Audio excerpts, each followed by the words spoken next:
오늘 우리에게 주시는 하나님의 말씀은 구약 성경 시편 2편 10절로 12절 말씀입니다. 시편 2편 10절로 12절까지 말씀입니다. 이 계시의 말씀을 봉독할 때 다 함께 살아계신 하나님의 음성을 들으실 수 있기를 바랍니다.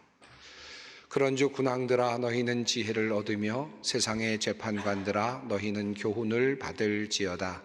여호와를 경외함으로 섬기고 떨며 즐거워할지어다. 그의 아들에게 입 맞추라. 그렇지 아니하면 진노하심으로 너희가 길에서 망하리니 그의 진노가 급하심이라. 여호와께 피하는 모든 사람은 다 복이 있도다. 아멘. 요즘에도 나는 복 받은 사람입니다 라고 말하는 사람들이 있을까요? 여러분은 살아가시면서 나는 복 받은 사람이다 라고 생각하시면서 살아가십니까? 궁금함이 생겼습니다. 혹시라도 공개적으로 여러 곳에서 나는 복 받은 사람이다 라고 말하는 사람이 혹시 있을까 생각이 들어서 인터넷을 한번 살펴보았습니다. 그랬더니 최근에 올라온 몇 개의 기사가 있었습니다. 지난달 12일에 올라온 기사였는데 방탄소년단 BTS의 멤버인 RM이라고 하는 본명이 김남준이라고 하는 분인데 그의 생일을 기념해서 심경을 전하는 내용이 있었습니다. 그의 나이 29살이 되는 바로 그날이었습니다. 그는 그날 자신의 마음을 표현했는데 얼마나 복받은 생인가요? 라고 자신의 삶을 돌이켜 말했습니다. 정말 자신 안에 숨겨져 있는 그 예술성을 남김없이 그리고 아낌없이 쓸 수 있으니 이 얼마나 값진 인생입니까? 프로그램이든 인터뷰이든 춤이건 뭐가 됐든 이 얼마나 복받은 생인가요? 라고 그는 그렇게 자신의 심경을 전했습니다. BTS 정도가 되면 복받은 사람입니다 라고 말할 수 있을 것 같지요. 그 정도면 참 복받은 사람이다. 어떻게 저렇게 복을 받았을까 하는 그런 생각이 들기도 합니다. 최근에 또 소녀시대 최수영 양이 얼마 전 팬미팅을 했다고 합니다. 그때 팬들을 만나는 그런 자리에서 내가 팬들을 만날 때마다 늘 설렌다라는 말과 함께 나는 복받은 사람입니다 라고 그렇게 이야기를 했다는 내용이 또 인터뷰로 들어와 있었습니다. 그것은 9월 11일자 기사였습니다. 생각해 보니까 정말 그럴만도 하다는 생각이 듭니다. 얼마나 아름답습니까? 얼마나 젊습니까? 재능이 얼마나 출중합니까? 팬들의 사랑도 듬뿍 받고 있으니 복받은 사람입니다 라는 말이 참 잘 어울리는 그런 경우라고 할 수 있겠습니다. 설교를 준비하고 있었는데 어저께 밤 저녁쯤에 다시 또 살펴보니까 복받은 사람, 복받았다라는 내용이 갑자기 떠올라서 함께 또 살펴볼 기회가 있었습니다. 연예인인 B 씨가 인터뷰한 내용이었는데 자신의 아내인 김태희 씨에 대해서 이런 말을 한 것이 올라와 있었습니다. 내가 진짜 복받았다고 생각하는 게 진짜 훌륭한 분을 만났습니다 라고 자신의 아내를 이야기하면서 내가 복받았다 라고 그렇게 이야기를 하는 내용이 올라와 있었습니다. 김태희 씨 정도면 복받았다고 얘기할 수 있나요? 여러분, 우리가 살아가면서 참 부러운 인생들이 많이 있죠. 복받았다라고 생각되는 그런 사람들이 꽤 많이 있습니다. 돈이 많은 사람 복받았다고 할 수 있겠죠. 건강한 사람 복받았다고 할 수 있겠죠. 또 아주 단란한 행복한 가정을 꾸려가고 있는 그런 사람들 복받았다라고 말할 수 있겠죠. 훌륭한 자리, 높은 자리까지 올라간 사람 복받았다라고 그렇게 말할 수 있겠죠. 자, 그런데 또 한편으로 자녀들을 보면서도 자녀들이 잘 되는 모습 보면서 복받았다라고 그렇게 말할 수도 있을 겁니다.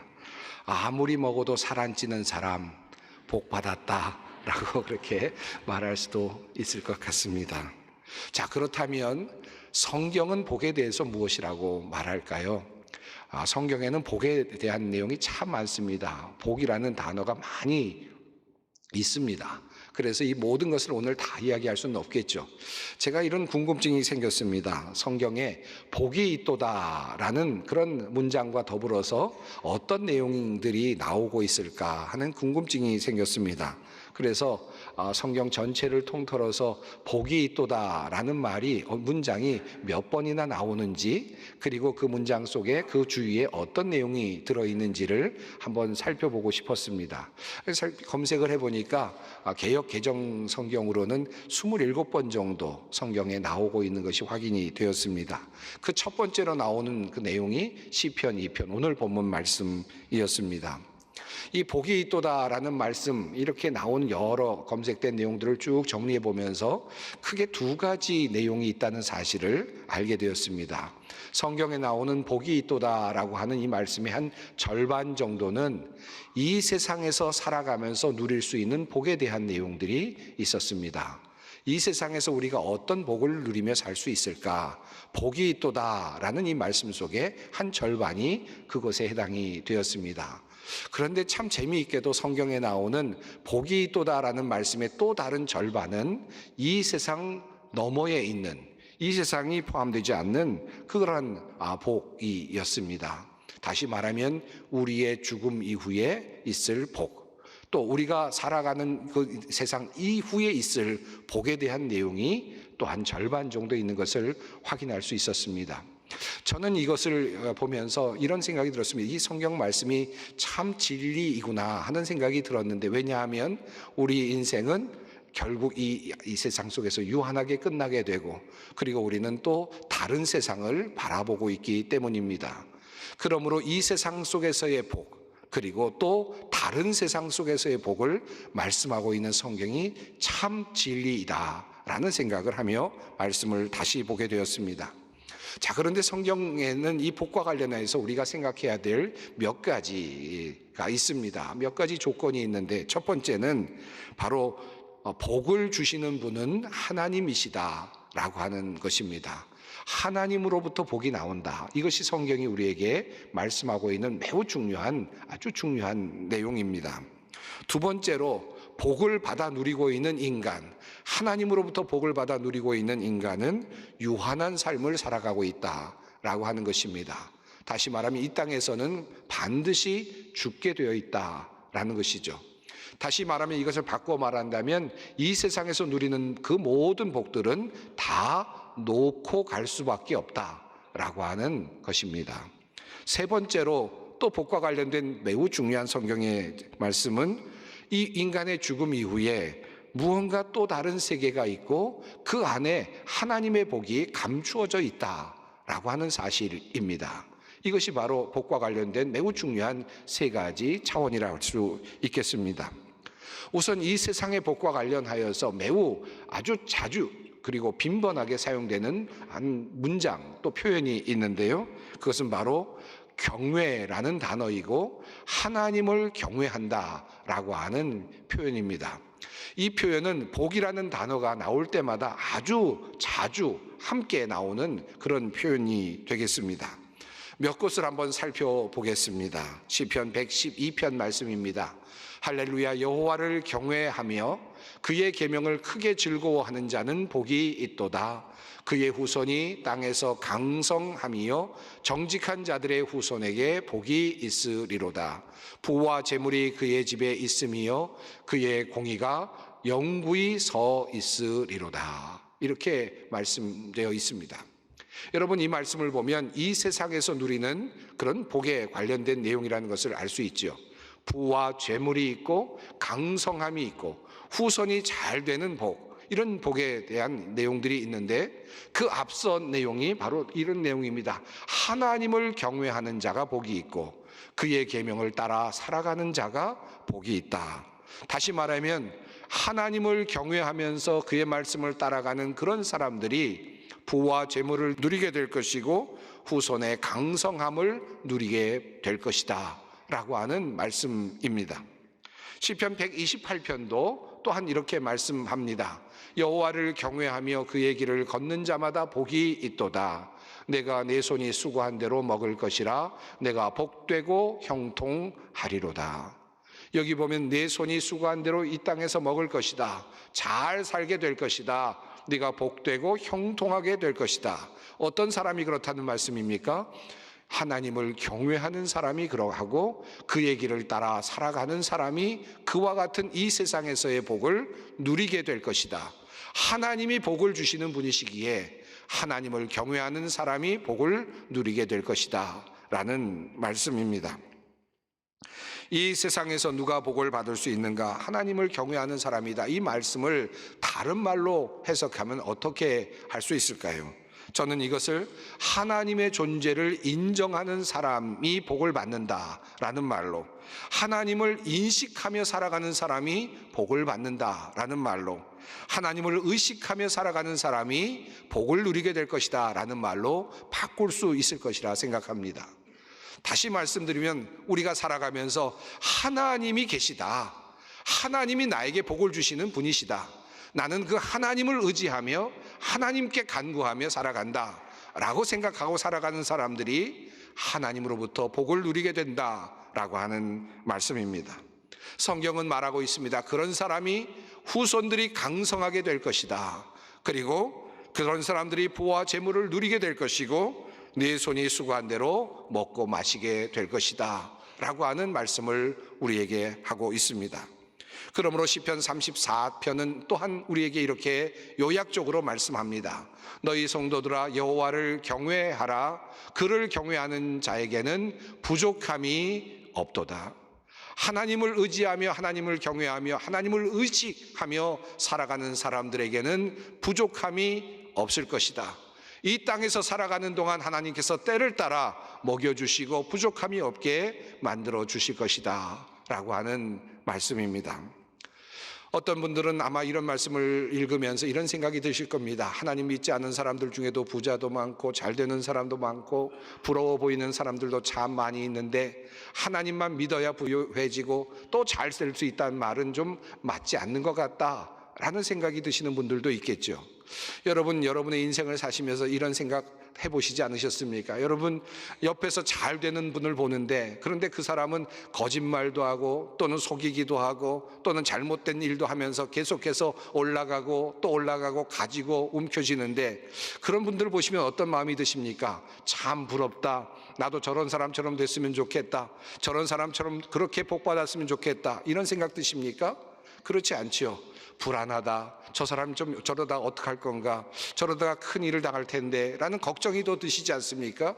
잘 되는 것 같고 표면적으로는 잘 되는 것 같지만 실제적으로는 도리어 걱정이 많습니다. 그리고 그 결과를 얻게 되는 분들을 우리는 종종 보곤 합니다. 어떤 하나의 형상이 문제가 아니라 그것이 어디로부터 나오고 있느냐가 굉장히 중요하다라고 하는 말씀입니다. 우리가 인간의 삶을 보면 인간의 힘으로 복을 누리는 사람들이 사실은 있습니다.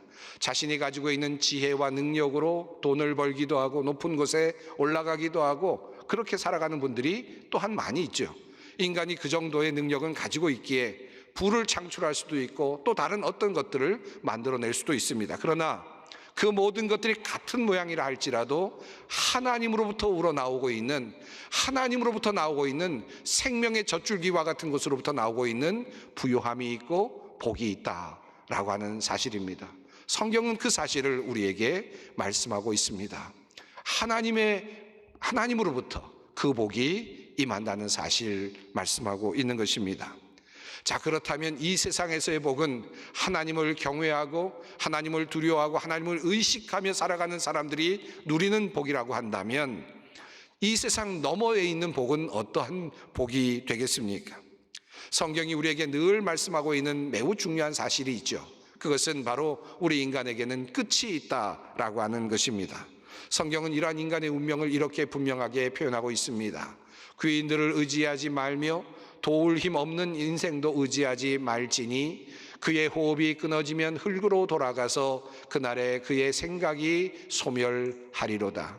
야곱의 하나님을 자기의 도움으로 삼으며 여호와 자기 하나님에게 자기의 소망을 두는 자는 복이 있도다.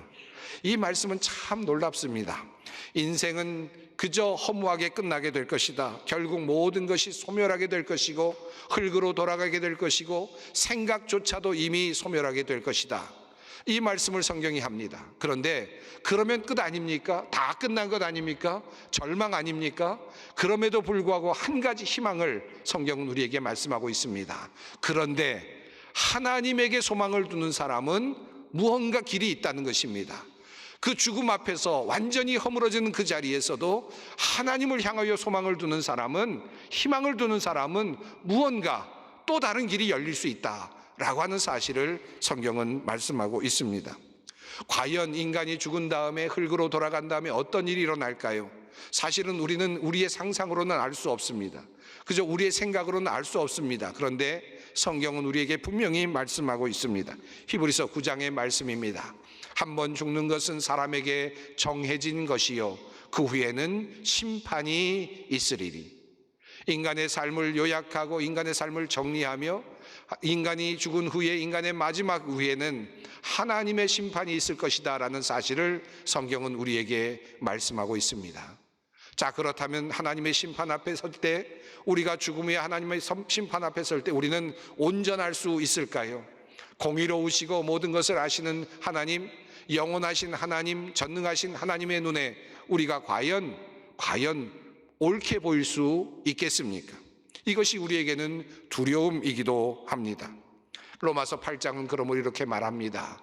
그러므로 이제 그리스도 예수 안에 있는 자에게는 결코 정죄함이 없나니 이는 그리스도 예수 안에 있는 생명의 성령의 법이 죄와 사망의 법에서 너를 해방하였음이라. 그러므로 오늘 본문 말씀인 시편 2편은 이렇게 말씀합니다. 그런즉 군왕들아 너희는 지혜를 얻으며 세상의 재판관들아 너희는 교훈을 받을지어다. 여호와를 경외함으로 섬기고 떨며 즐거워할지어다. 그의 아들에게 입 맞추라. 그렇지 아니하면 진노하심으로 너희가 길에서 망하리니 그의 진노가 급하심이라. 여호와께 피하는 모든 사람은 다 복이 있도다. 이 세상에서 권력자들, 재판관들, 군왕들, 그 많은 것들을 가지고 있는 사람처럼 보이는 사람들, 이 땅에서는 복받은 사람처럼 보이는 그 사람들, 그러나 교훈을 받을지어다. 이 모든 것은 곧 끝나게 될 것입니다.